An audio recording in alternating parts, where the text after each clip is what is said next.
Daylight, my MVVs, welcome. Staff of the palace of the Ooni of Ife who are working very closely with the Ooni of Ife are being mandated to take an oath of secrecy to keep things concerning Ooni of Ife's affair with Queen Naomi secret. Now, if you have followed the trend lately, I have come here to tell you that there is an alleged information that there have been this tita-ta, up and down movement to ensure that they make available like the modified dates and movement of Queen Naomi into the palace and thereabout. You do know that one thing that is common is that everything that is done about Queen Naomi or for Queen Naomi is out there in the public domain.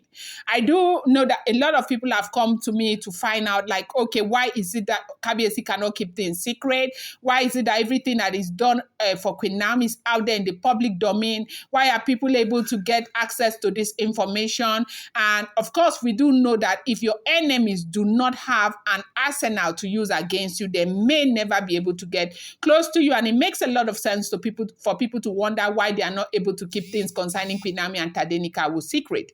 But from an objective point of view, I explained to you why it's rather very difficult for people to keep this kind of issues secret, okay?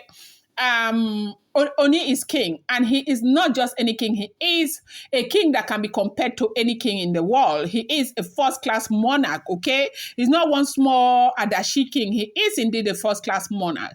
And as king, you owe nobody an explanation as to what you do and the decisions that you make, as long as you know that your decision is within the confines of your traditional constitution and the constitution that guides humanity and, of course, your nation. And Ooni of Ife that we know will never want to do anything that goes contrary to his own personal belief system. Ooni is somebody who's very kind, collected, and Ooni is somebody who will want to do anything for humanity. He is a philanthropist. He loves people, okay? And so, with that all being said, I think that it will be belittling for Ooni to come and gather his staff and say, whatever I ask you to do, you don't have to put it out there. Put it wherever you want to in the first place. If that's your business, I am king. I make all the decisions. Who is that person that will have the audacity or animal boldness or animal bogusness, the way Delaram will put it, to come and ask the king, Kabiyesi, why are you doing this and why are you doing that? And that is why you see that people, Ooni is king, he's first-class monarch. You do not expect him to run certain errands. Let's say, for instance, now, if he decides that he wants to give a gift, a beautiful gift to his wife, Queen Naomi, and let's say he's ordering that gift from, let's say, the Kardashian or something, one of their perfumes. They bring the perfume to Ife. Somebody will have to pick it, and somebody will have to deliver it to Kabiyesi. Kabiyesi will ask them to open. They will open. They will readdress it to Queen Naomi, and somebody will have to go and deliver it to Queen Naomi because he is king, okay? You do not expect him to go to the gate and stand and collect a gift and come and open it by himself and now send it to Queen Naomi or drive to Queen Naomi. No, he is king. He sends people. And you don't expect him to say, don't tell anybody. He's not a small child. He is king.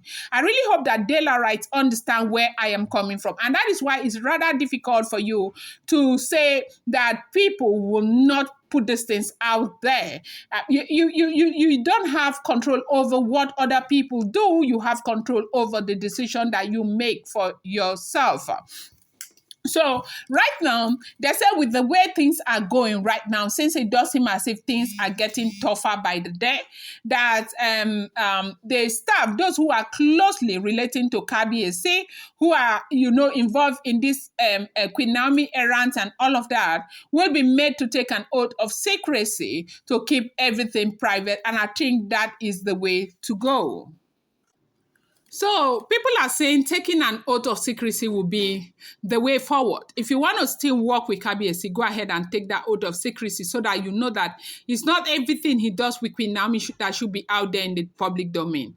I do know that as a blogger, it is also something to be happy about that you get all of this information. But I think that there are very, very important information that should not be out there in the public domain, like information on when she returns back into the palace or when she'll be returning back.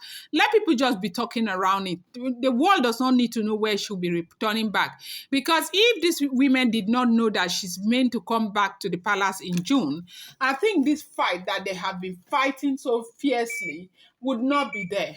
A lot of things have happened. Look at the things that have happened to the prayer altar. It's been a very serious basbo, serious fight, physically, spiritually, and all of that.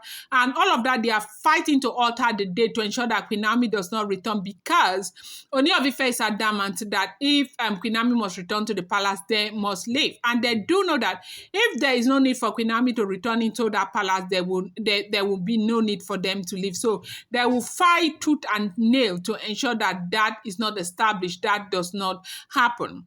Now, this oath of secrecy is to be sworn by those who are very, very close to the Ooni of Ife, those that the Ooni of Ife is delegating to do certain duties. But again, another question is that if the staff are swearing oath of secrecy, what happens to the wife? We are all aware that lots of people like Olori Mariam, Olori Ronke, and Ashley are most times not privy to information.